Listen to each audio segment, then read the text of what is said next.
তাইলে আল্লাহ কিন্তু প্রথম আকাশে বলে দেন আল্লাহকে যে আল্লাহ মনের থেকে তওবা করলাম, অতীত থেকে তওবা করলাম, আপনি আমাদের তওবা কবুল করেন, আমাদের গুনাহগুলোকে মাফ করে দেন।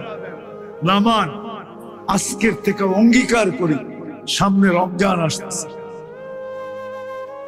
যে আজকের থেকে আমি নামাজ এক ওয়াক্ত ছাড়বো না। ওয়াদা। আমি পদ্ধতি শিখাইতেছি। অনেকে বলবে আমরা ফ্যাক্টরিতে কাজ করি, ফ্যাক্টরির পক্ষ থেকে তো নামাজের অনুমতি নাই যে আমি মসজিদে যাব নামাজ পড়ব। আচ্ছা, এটা তো করা যাবে। আপনি যেই মেশিনের কাছে দাঁড়ায় আছেন ওই মেশিনের পাশে দাঁড়ায় তো পড়া যাবে না? যাবে না?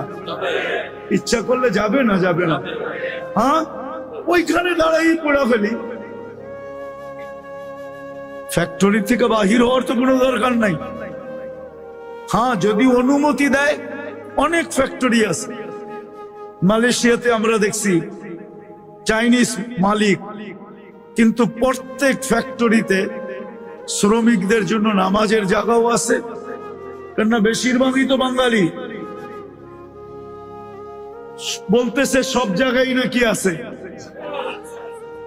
তাইলে আমরা 5 ওয়াক্ত নামাজ আজকের থেকে ছাড়বো পাক্কা।